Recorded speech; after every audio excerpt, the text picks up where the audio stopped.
और प्रतिदिन परमात्मा के द्वारा भेजे हुए 4 पेज की मुरली हम उन सभी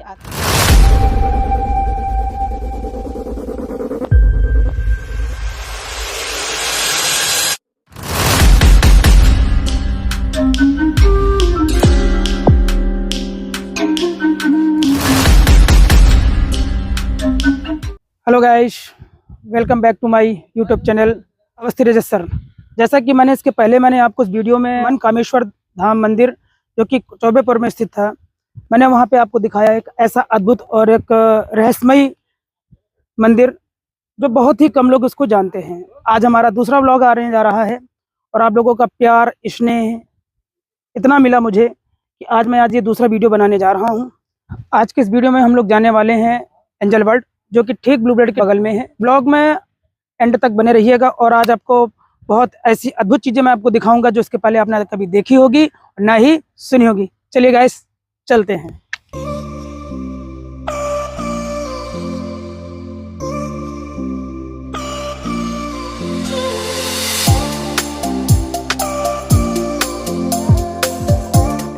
दोस्तों, पिछली बार का ब्लॉग काफ़ी लंबा हो गया था और इस बार हम लोगों ने रास्ते की जर्नी को काफ़ी छोटा करके दिखाया है, तो उसके लिए सॉरी चाहते हैं। बट वीडियो में एंड तक बने रहिएगा, काफ़ी मज़ा आने वाला है, बहुत एडवेंचर करेंगे। चलिए चलते हैं।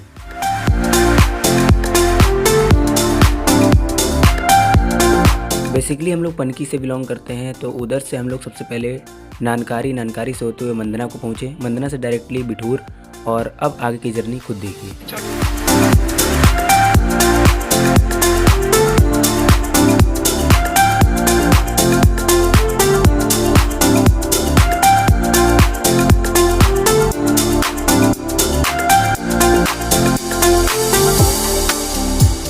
दोस्तों, हम लोग अपने डेस्टिनेशन के काफ़ी करीब पहुंच चुके हैं और सामने आपको ब्लू वर्ल्ड भी दिख रहा है।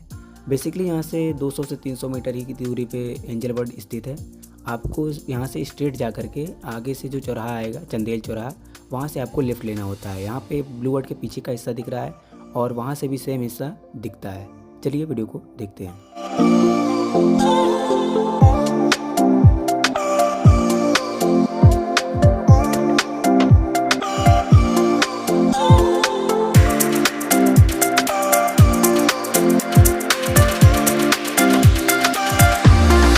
गाइस, जैसा कि आप लोग देख सकते हैं, अभी हम लोग ब्लू वर्ल्ड पहुंच चुके हैं और यहाँ से तकरीबन 400 या 500 मीटर की दूरी पे डिवाइन एंजल वर्ल्ड स्थित है। और यहाँ की बहुत सी चीज़ें ऐसी हैं जो इसे वर्ल्ड वाइड स्पेशल बनाती हैं। ये बेसिकली एक वाटर पार्क है और एम्यूजमेंट पार्क है, जहाँ पे बच्चों के लिए काफ़ी अच्छी अच्छी चीज़ें बनाई गई हैं एडवेंचर के लिए, जो इसे काफ़ी स्पेशल बना देती हैं और भी जो भी वाटर पार्क हैं उनसे।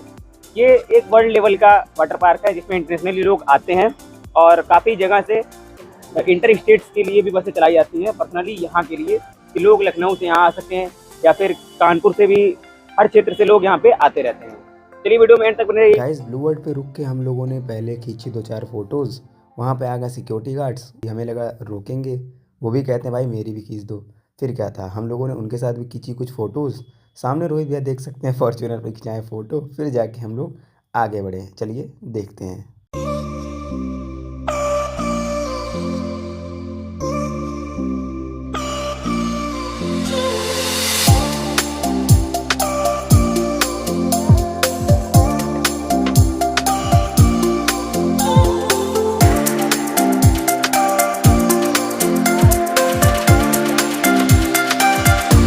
दोस्तों, जैसे ही हम लोग ब्लू वर्ल्ड से थोड़ा आगे बढ़े, हम लोग को दिखा ये चंदेल चौराहा, जहाँ से एक बोर्ड लगा था डिवाइन एंजल वर्ल्ड का। हम लोग डिवाइन एंजल वर्ल्ड पहुँच चुके हैं और बहुत ही जल्द, बस 100 मीटर की दूरी पर सामने ही दिख रहा है डिवाइन एंजल वर्ल्ड। दिल थाम कर बैठिए, बहुत ही जल्दी आपके सामने एक अद्भुत नज़ारे देखने को मिलेंगे। एंड तक वीडियो में बने रहें। गाइस, जैसा कि आप लोग देख सकते हैं, ये सामने हमारे डिवाइन एंजल वर्ल्ड दिख रहा है और ब्लू वर्ल्ड के काफ़ी करीब है और नाम भी मिलता जुलता ही रखा गया है। मात्र 200 मीटर की दूरी पर है, मात्र 200 मीटर की दूरी पर है। और अगर ये भी कहा जाए कि देखिए पीछे से भी सामने दिख रहा है ये ब्लू वर्ल्ड, ये देखिए सामने, देखिए इधर लगाइए, ये देखिए अगर दिख रहा हो तो सामने से देखिए ब्लू वर्ल्ड के ठीक बगल में। ये जैसा कि हम लोग पहुंच चुके हैं एंजल वर्ल्ड, आप देख सकते हैं यहाँ से नज़ारा। ये ठीक देखिए, ठीक सामने देखिए नज़ारा, यहाँ पर देखिए ब्लू वर्ल्ड ये आपके सामने ठीक ब्लू बेल्ट दिख रहा है सामने, और ब्लू बेल्ट के ठीक अगर देखा जाए तो उसके ठीक इसके पीछे की जो दीवार है, दीवार से दीवार ये टच है। अगर हम रोड से घूम कर आते हैं लगभग 200 मीटर की दूरी पर, लगभग 200 मीटर की दूरी पर, ये बगल से ही कॉर्नर से एक रास्ता अंदर की ओर गई है और यहाँ पर हम लोग पहुँच जाते हैं एंजल वर्ल्ड। आपको बता देना चाहता हूँ कि angel world, divine angel world इसका पूरा नाम है। ब्रह्म कुमारी संस्था के जिसको अंतर्राष्ट्रीय संयुक्त राष्ट्र द्वारा इनको एनजीओ की मान्यता प्राप्त है। और यहाँ पर योग साधना के द्वारा जो मेंटल समस्याएं होती हैं वो लगभग यहाँ पे सही की जाती है। तो चलिए दोस्तों, चलते हैं अंदर और सारी चीज़ों से आपको रूबरू कराते हैं। एंजल वर्ल्ड के अंदर प्रवेश कर चुके हैं और यहाँ की संस्थापिका जी का नाम क्या है? प्रजापिता ब्रह्मा कुमारी ईश्वरीय विश्वविद्यालय एक इंटरनेशनल संस्था है ये, जी जी। जो कि कुमारियों के द्वारा संचालित किया जा रहा है, या यूं कहें महिलाओं के द्वारा पूरे विश्व स्तर पे ये कार्य चल रहा है। और इसके जो फाउंडर थे प्रजापिता ब्रह्मा, उनके द्वारा जो ये कार्य शुरुआत हुआ, स्वयं परमात्मा इस कार्य के पीछे हैं, जो जी। कि हम लोग को निर्देश देते हैं और सारे संसार में इस ज्ञान का प्रचार प्रसार करने के लिए, क्योंकि भगवान ने गीता के महावाक्य के माध्यम से स्पष्ट किया है, यदा यदा ही धर्मस्य ग्लानिर्भवति भारतः, अर्थात जब जब अधर्म होता है तब मैं आकर के एक सत्य धर्म की स्थापना करता हूँ। तो परमात्मा को कोई ना कोई आधार चाहिए जिसके माध्यम से वो आकर के धरती पे ज्ञान दे। तो उन्होंने ब्रह्मा बाबा को माध्यम बनाया और इस ज्ञान का पूरे विश्व में प्रचार प्रसार किया। तो उसी का एक छोटा सा हिस्सा ये एंजल वर्ल्ड भी बना हुआ है। वैसे तो पूरे विश्व स्तर पे ये कार्य चल रहा है। इसकी जो मेन जो संस्था है माउंट आबू में है, राजस्थान में है। ये बहुत बड़ी एक संस्था है वहाँ पे। जी हाँ। ये अंतर्राष्ट्रीय संस्था, यानी इसको एनजीओ द्वारा क्या कहते हैं, यूनिसेफ के माध्यम से भी इसको बहुत महत्व दिया जा रहा है। और अच्छा। एक शांति वार्तालाप जब होता है तो जरूर निमंत्रण मिलता है उस संस्था को। चलिए आज हम आपको दिखाते हैं आगे बहन जी के माध्यम से। बहन जी, आपका शुभ नाम क्या है? बी के शांति जी के द्वारा आज हम लोग देखते हैं पूरा यहाँ पे जो योग साधना है, जो योग साधना केंद्र एंजल वर्ल्ड, पूरा घूमते हैं और देखते हैं यहाँ का नज़ारा और एक अद्भुत चीज़ें देखते हैं जो इसके पहले आपने कभी नहीं देखा होगा। वीडियो के एंड तक बने रहिए। आइए जी। Divine angel world. जी। डिवाइन का मतलब होता है दैवी। जी। दैवी गुणों से जो संपन्न आत्मा हो, जो विकारों से बिल्कुल फ्री हो जाए, मतलब काम, क्रोध, लोभ, मोह, अहंकार। जी। ऐसी आत्मा बिल्कुल फरिश्ता बनकर के उड़ने की स्थिति में आ जाती है। जी। तो फरिश्ता बनने के लिए हमें कुछ ज्ञान की आवश्यकता वो तो है। जी। क्योंकि आज के समय में सभी बहुत अपने आप को बोझिल महसूस करते हैं। बहुत टेंशनाइड होते हैं लोग, एकांत ढूंढने की कोशिश करते हैं। जी हाँ। और उस एकांत को दूर करने के लिए लोग सोचते हैं कि मतलब कि हम ऐसी जगह ढूंढें जहाँ मुझे शांति मिले। जी। और अगर मन की शांति हुई तो हम लोग बहुत सी चीजें ऐसी हैं जो अचीव कर सकते हैं दुनिया में। बहुत अच्छा लगा यहाँ आपका ये देखकर। तो बच्चों के लिए यहाँ पे हम लोगों ने पार्क भी बनाया है। जी।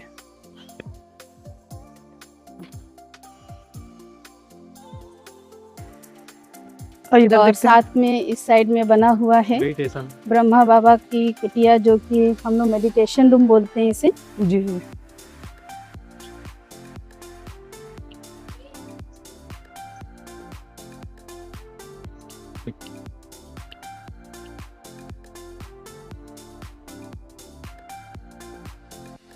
इनका लौकिक नाम है दादा लेखराज। ये सिंध हैदराबाद पाकिस्तान के क्षेत्र में एक बहुत बड़े जवाहरात का व्यापार करते थे। जी। और सर 1936 में इन्हें परमात्मा का साक्षात्कार हुआ। उससे पहले इन्होंने अपने जीवन में भगवान को ढूंढने के लिए या पाने के लिए बहुत सारे गुरु किए। जी। वो गुरुओं की संख्या करीब 12 थी और 13वें गुरु के रूप में स्वयं इन्हें परमात्मा शिव का जब संकेत मिलना शुरू हुआ, तो इन्होंने पहले अपने लौकिक गुरु जो जिनके द्वारा ये ज्ञान सुनते थे उनको बताया कि इस तरीके से हमें कुछ अनुभव हो रहा है। तो उनके गुरु ने कहा कि भगवान तुमसे कुछ विशेष कार्य करवाना चाहते हैं, ये कोई मेरी कृपा नहीं है, आप उस परमात्मा को एकांत में और याद करिए, वो क्या निर्देश देना चाहते हैं उसे समझने की कोशिश करिए। तो इन्होंने काफ़ी कुछ अपने आप को बदलने की कोशिश किया। व्यापार से धीरे धीरे मन को हटाया, भगवान की स्मृति में लगाया अपने आप को। जी तो इनको 1 साल करीब लगा भगवान क्या कहना चाहते ये बात समझने में।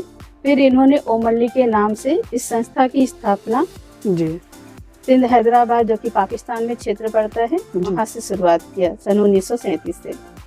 और उस ओम मंडली में इन्होंने 5 माताएं 3 कन्याओं के द्वारा ओम मंडली का रजिस्ट्रेशन करवाया।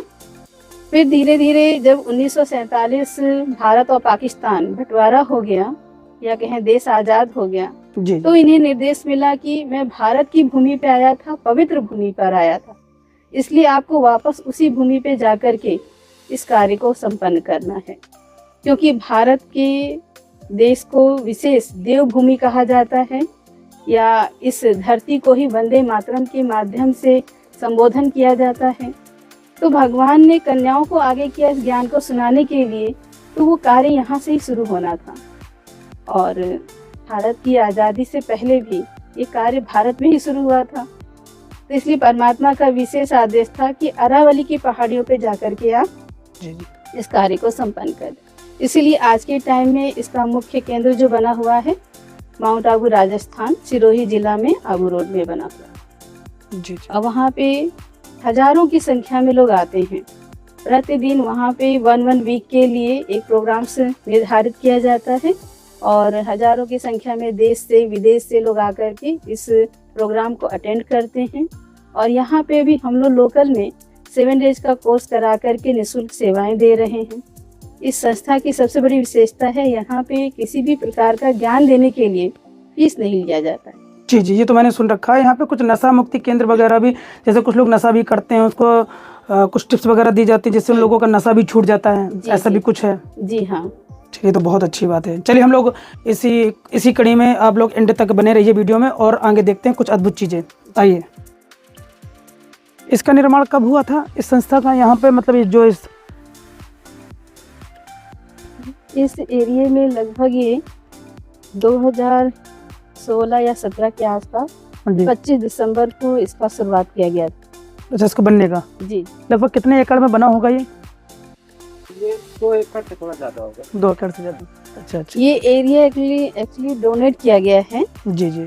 बिल्हौर के एक विधायक हैं भगवती प्रसाद जी, तो भगवती प्रसाद जी विधायक हैं, उनके द्वारा जी, ये डोनेट किया गया है। बहुत अच्छी बात है। चलिए इसी कड़ी में हम लोग आगे सबसे बड़ी बात है, राजनीतिक क्षेत्र में रह करके ऐसा कार्य बहुत कम लोग कर पाते हैं। जी जी, सही कह रहे हैं। उनके मन में ये संकल्प आया। करीब 30 फुट का होगा शिवलिंग। जी जी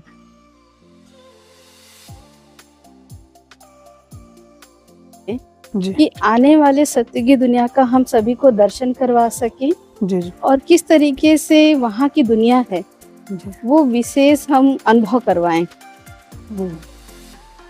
दोस्तों, यहाँ पे एक गुफा था जिसका कार्य अभी प्रगति पर है, और साक्षात यहाँ पे आपको स्वर्ग के दर्शन होने वाले हैं। चलिए देखते हैं। देखिए जरा, एक अद्भुत नज़ारा देखिए जो इसके पहले आपने कभी नहीं देखा होगा।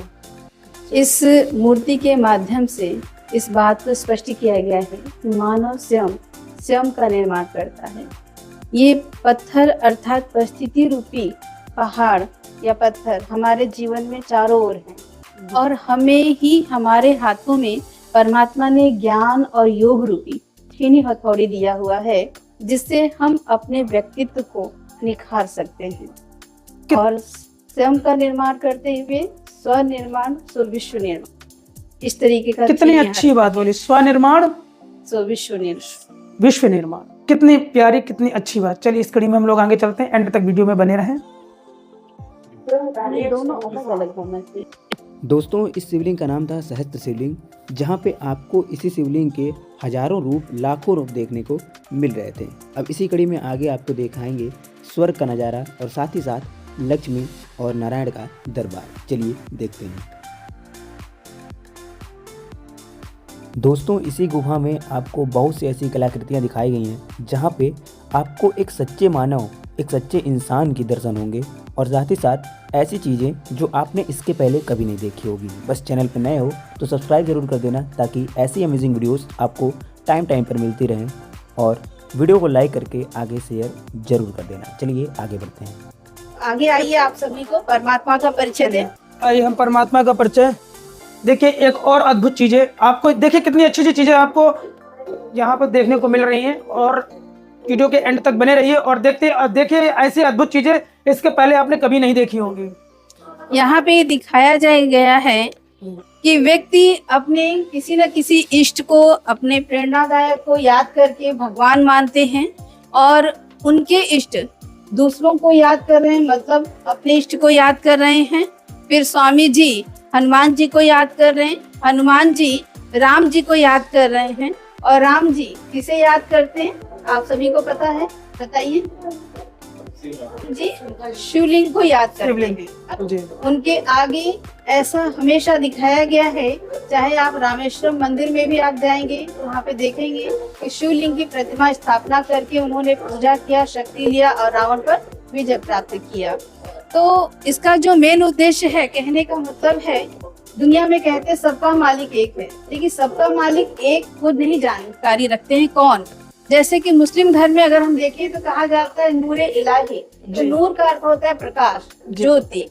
सोमनाथ के मंदिर में अगर जाएं तो कहा जाता है द्वापर के टाइम में सबसे पहले मंदिर का निर्माण राजा विक्रमादित्य ने सोमनाथ के रूप में किया, और इन्होंने शिवलिंग का सबसे पहले स्थापना करके पूजन आरंभ किया। अर्थात वहाँ पे नूरे इलाही कहा गया, काश को याद किया गया, ज्योति को याद किया गया, और इस मंदिर में भी ज्योतिर्लिंगम परमात्मा शिव को ही याद करने की प्रथा है। फिर क्राइस्ट ने कहा गॉड इज लाइट, लाइट का अर्थ होता है प्रकाश, ज्योति। फिर गुरु नानक ने कहा एको ओमकार, तो ओम शब्द भी शिव के लिए ही प्रतीक है। और महात्मा बुद्ध जैन धर्म में भी इस बात को स्पष्ट किया गया है कि उन्हें ज्योति का साक्षात्कार हुआ, मतलब सभी ने कहा परमपिता परमात्मा कैसा है, ज्योति के समान, तो सबका मालिक एक है, इसलिए परमात्मा को गॉड कहते हैं। GOD गॉड, अर्थात G फॉर जनरेटर, नई ज्ञान की ऊर्जा उत्पन्न करने वाला वो ब्रह्मा, जिसके माध्यम से परमात्मा सृष्टि का कार्य करवाते हैं, सृष्टि का नव युग का निर्माण करवाते हैं, और विष्णु के द्वारा नई सत्य की सृष्टि की पालना अर्थात ऑपरेटर का कार्य, और शंकर के द्वारा पुराने संस्कारों का आश्रित दुनिया का विनाश, तो डिस्ट्रॉय का कार्य। अर्थात परमात्मा एक है, उनके बच्चे अनेक हैं, और उन बच्चों को माध्यम बना करके परमात्मा इस सृष्टि का सारा कार्य करवाते हैं। दोस्तों 12 ज्योतिर्लिंग के दर्शन हर इंसान को अपने पूरे जीवन काल में प्राप्त नहीं होता। बस आपको इस वीडियो के माध्यम से हम 12 ज्योतिर्लिंग के दर्शन कराने वाले हैं। वीडियो में आगे देखिए। यहाँ पे सोमनाथ के मंदिर का निर्माण है। सोमनाथ ज्योतिर्लिंग भारत का ही नहीं अपितु इस पृथ्वी का पहला ज्योतिर्लिंग माना जाता है। यह मंदिर गुजरात राज्य के सौराष्ट्र क्षेत्र में स्थित है। दोस्तों दूसरी ज्योतिर्लिंग आंध्र प्रदेश में कृष्णा नदी के तट पर श्रीशैल नाम के पर्वत पर स्थित है, मल्लिकार्जुन। इसी कड़ी में तीसरी शिवलिंग महाकालेश्वर मध्य प्रदेश की धार्मिक राजधानी कही जाने वाली उज्जैन नगरी में स्थित है। महाकालेश्वर ज्योतिर्लिंग की विशेषता ये है कि एकमात्र दक्षिणमुखी ज्योतिर्लिंग है। चौथी ज्योतिर्लिंग ओमकारेश्वर। ओमकारेश्वर ज्योतिर्लिंग मध्य प्रदेश के प्रसिद्ध शहर इंदौर के समीप स्थित है। जिस स्थान पर यह ज्योतिर्लिंग स्थित है उस स्थान पर नर्मदा नदी बहती। पांचवी ज्योतिर्लिंग केदारनाथ। केदारनाथ ज्योतिर्लिंग उत्तराखंड में स्थित है। बाबा केदारनाथ का मंदिर बद्रीनाथ के मार्ग पर ही स्थित है। भीमाशंकर। भीमाशंकर ज्योतिर्लिंग महाराष्ट्र के पुणे जिले में सह्याद्री नामक पर्वत पर स्थित है। सातवीं ज्योतिर्लिंग काशी विश्वनाथ। काशी विश्वनाथ उत्तर प्रदेश के बनारस यानी कि काशी में स्थित है। त्र्यंबकेश्वर। यह ज्योतिर्लिंग महाराष्ट्र के नासिक जिले में गोदावरी नदी के बेहद करीब स्थित है। वैद्यनाथ ज्योतिर्लिंग। वैद्यनाथ ज्योतिर्लिंग झारखंड के दुमका नामक जिले में स्थित है। नागेश्वर ज्योतिर्लिंग। नागेश्वर ज्योतिर्लिंग गुजरात के बाहरी क्षेत्र यानी कि द्वारका में स्थित है। रामेश्वरम। रामेश्वर यानी कि तमिलनाडु के रामपुरम में स्थित है। 12वीं और आखिरी घृणेश्वर। घृणेश्वर महाराष्ट्र में स्थित है और इसी गुफा में स्थित है महादेव की पिंडियां, जिसके आप साक्षात दर्शन कर सकते हैं। गुफा के अंदर तमाम ऐसी कलाकृतियां दिखेंगी जिससे आप मानवता की सीख ले सकते हैं। बताया जा रहा है कि जिस प्रकार से छोटे बच्चों को हम पढ़ाई के लिए बहुत फोर्स करते हैं और जी। साथ में आने वाले टाइम के लिए तैयार करते हैं जी जी कि बच्चों को अपने जीवन में एक लक्ष्य निर्धारित करना चाहिए। आगने वाले टाइम में डॉक्टर बनना है, इंजीनियर बनना है, किस स्तर पे पहुंचना है, उन्हें बचपन से ही सिखाते हैं। इसी प्रकार से इस आध्यात्मिक जीवन का, इस आध्यात्मिक म्यूजियम का एक लक्ष्य है और वो लक्ष्य ये है कि हमारा सच्चा योगी जीवन किस प्रकार से हम बना सकते हैं। घर गृहस्थ में रहते हुए इस ज्ञान को हम किस प्रकार से और मजबूती दे सकते हैं, उसके लिए 4 पिलर हैं। शुद्ध अन्न पहला पिलर, दूसरा पिलर है ब्रह्मचर्य, तीसरा है सत्संग और चौथा है दैवी गुण। जब हम शुद्ध अन्न को अपने जीवन में महत्व देते हैं, शुद्ध अन्न अर्थात सात्विक भोजन, जिसे कि हम नवरात्रि, तीज त्योहार, व्रत वगैरह में खास तौर पे यूज करते हैं, वो जब हम परमपिता परमात्मा शिव को भोग लगा करके सभी परिवार के जन स्वीकार करते हैं तो वो प्रसाद बन जाता है। जी जी जिसके कारण से ब्रह्मचर्य अर्थात ब्रह्मा के द्वारा किया हुआ आचरण हमारे जीवन में अपने आप ऑटोमेटिक धीरे धीरे आने लगता है और हम सत्संग अर्थात सत्य का साथ, एक परमात्मा का साथ हमारे लिए बहुत आसान हो जाता है। क्योंकि लोगों को लगता है सच्चाई सफाई से चलना बहुत कठिन है आज के समय में, लेकिन वही जीवन उनके लिए बहुत आसान हो जाता है। और जब आसान होता है तो दैवी गुण अपने आप आते हैं और दैवी गुण आने से अष्ट शक्तियों का समावेश हमारे जीवन में होता है। जब हम स्वयं को आत्मा समझते हैं तो पिता परमात्मा के द्वारा 7 गुण जो आत्मा को प्राप्त होते हैं, वो 7 गुणों से हम भरपूर हो जाते हैं। वो 7 गुण हैं ज्ञान, प्रेम, सुख, शांति, पवित्रता, शक्ति, शुद्धता। इस प्रकार से जब ऐसा हमारा खुशनुमा जीवन बन जाता है तो विचारों पर नियंत्रण होने के कारण सभी प्रकार के रोगों से हम मुक्त बन जाते हैं। तो राजयोग की जो विधि है हठ योगियों से बिल्कुल भिन्न है, अत्यंत सहज है। इससे हमें विभिन्न प्रकार की शक्तियों की प्राप्ति संभव है।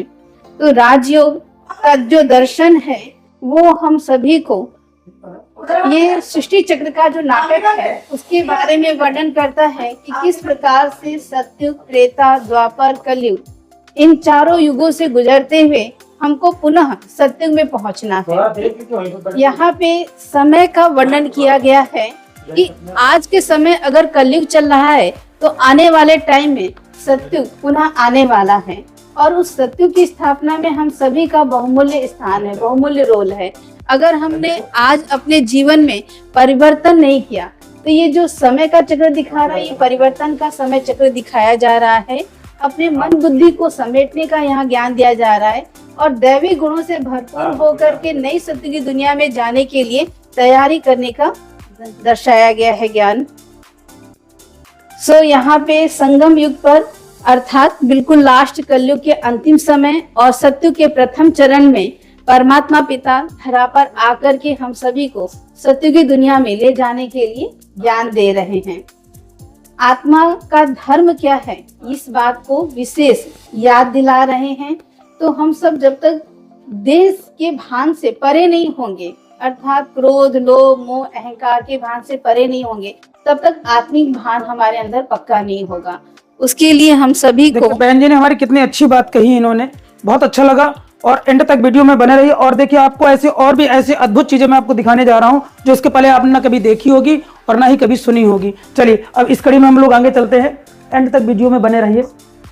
ये देखिए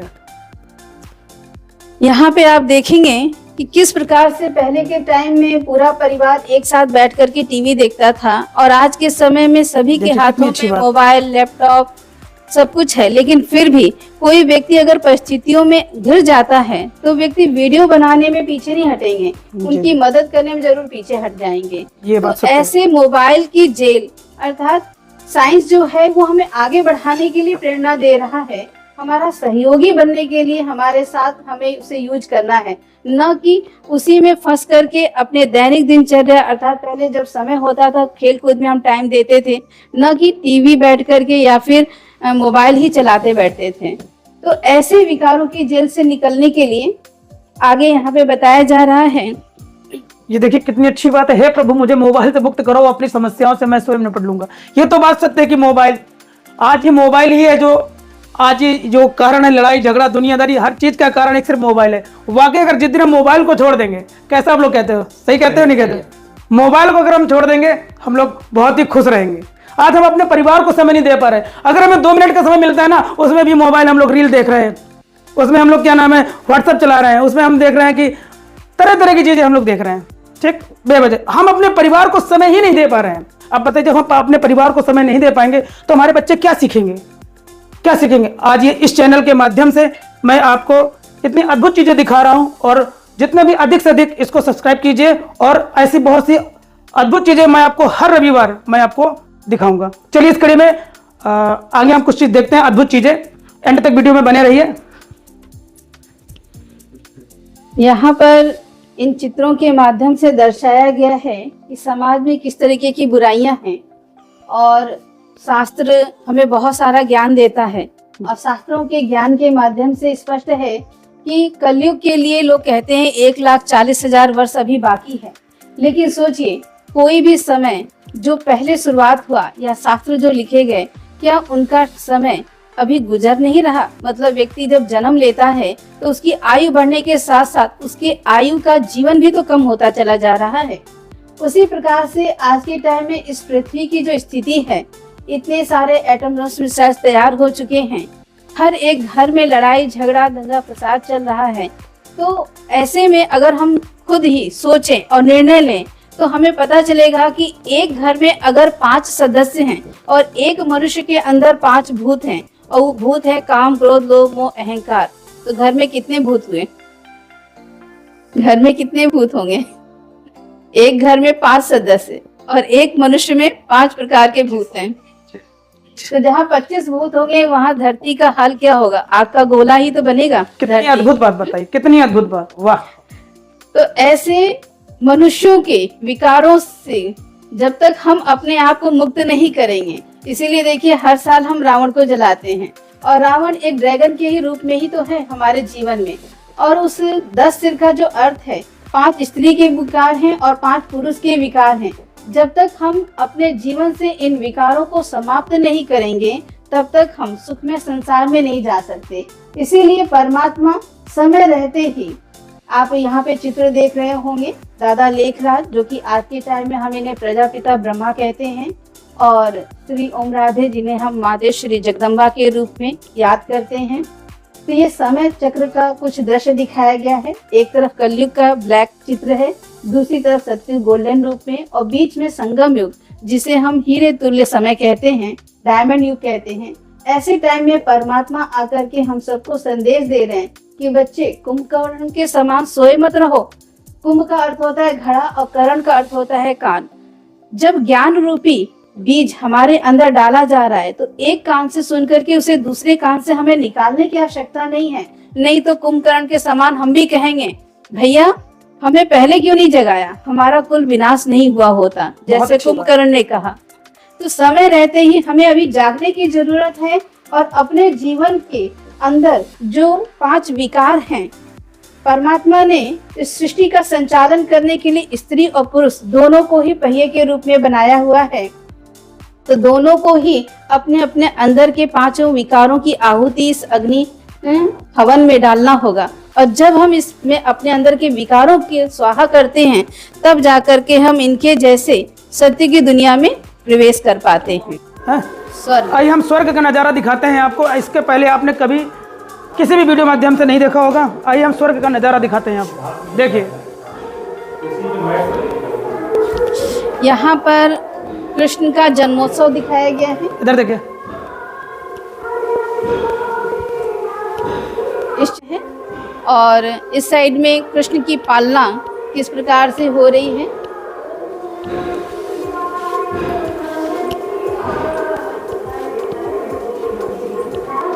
इसके बाद आप देखेंगे राधा कृष्ण बड़े होकर के, थोड़े बड़े होने पर किस प्रकार से रास कर रहे हैं अपने मित्रों के साथ।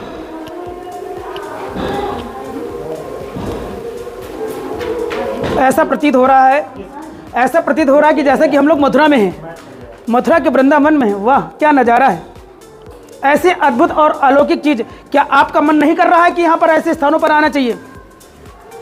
आपका स्थान तो ऐसा लग रहा होगा कि आपको बस अन्य चीज़ों में घूमने का मन लग रहा है, लेकिन आप ऐसे स्थानों पे अपने बच्चों को नहीं घुमा सकते। प्लीज़ आइए यहाँ पर अपने बच्चों को दिखाइए और अपनी कलाकृतियों को दिखाइए, अपना सनातन क्या है इसके विषय में चर्चा का विषय बनाइए और यहाँ पर आनंद की अनुभूति लीजिए। ऐसे अद्भुत नज़ारे आपको कहीं देखने को नहीं मिलेंगे। जी, सत्य की दुनिया में गुरुकुल हुआ करता था। सत्य की दुनिया में गुरुकुल बनाया करते थे और वहाँ पर इस तरीके से पढ़ाई होती थी, नीचे बैठ कर के, और चित्रकारी किया जाता था। वहाँ आज के समय के अनुसार जिस प्रकार से बच्चे बहुत सारा बैग बुक्स में मतलब बुक्स के माध्यम से भर लेते हैं और वज़न इतना हो जाता है कि उठा भी नहीं पाते, ऐसा सत्य की दुनिया में पढ़ाई नहीं होता है। वहाँ पे बिल्कुल माइंड से बोझ से फ्री होकर के पढ़ाई करते हैं, खेल कूद के रूप में, रास के रूप में चित्रकारी करते हैं और गुरुजी छोटी मोटी बातें जो कि उनके जीवन से बहुत ज़रूरी हैं उनके बारे में उन्हें दर्शा करके बता करके पढ़ाई पढ़ाते हैं। आइए इस कड़ी में आगे देखिए एक अद्भुत नज़ारा, एंड तक बस वीडियो में बने रहिए और आप देखिए कितनी अद्भुत चीज़ें जो आपको इसके पहले आपने ना कभी देखी होगी ना सुनी होगी। ये देखिए ऐसा अद्भुत नज़ारा देखिए, ज़रा चारों तरफ देखिए कितना अच्छा लग रहा है। और मैं जहाँ तक मानता हूँ कि अगर आप एक बार यहाँ पर आएंगे, अगर आएंगे आपका जाने का मन ही नहीं करेगा। मैं इसलिए प्रत्येक भारत के या मेरी वीडियो भारत के जिस कोने कोने पर जा रही होगी मेरी वीडियो, प्लीज़ मैं आप लोगों को कहता हूँ कि ऐसे स्थानों पर आने अपने बच्चों को घुमाइए और दिखाइए कि संस्कार वगैरह क्या हैं और अपने बच्चों को संस्कार सिखाइए।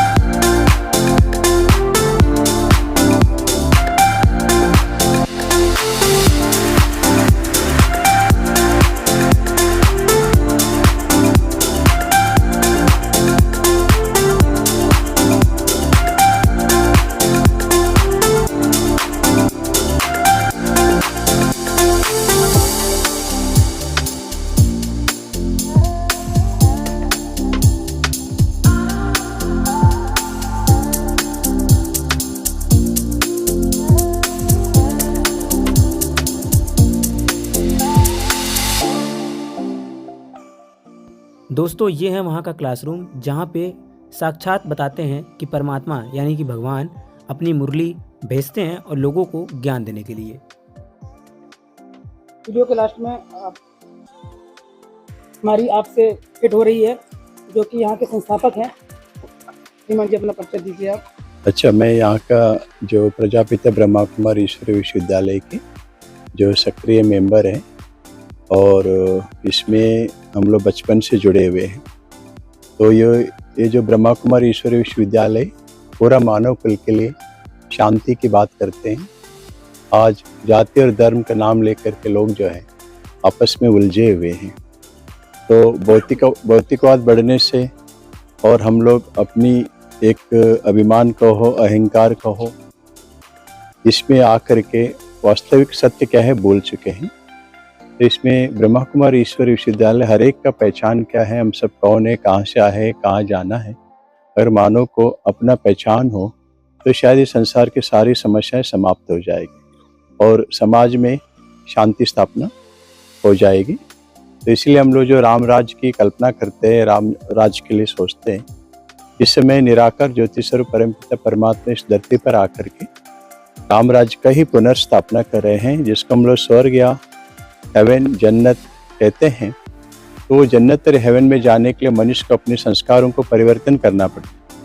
आज जो हमारे अंदर असुरी गुण है, चाहे वो काम, क्रोध, लोभ, मोह, अहंकार, ईर्ष्या, द्वेष या मतभेद है, जाति भेद है, धर्म भेद है, इन बातों में फंसे हुए हैं। जब हम इससे संपूर्ण मुक्त होकर के सभी को आत्मा समझते हुए भाईचारा का जब भावना रखते हैं तो वो रामराज बहुत नज़दीक है हमारे सामने आने का। फिर से इस संसार में बहुत बड़ा परिवर्तन होगा।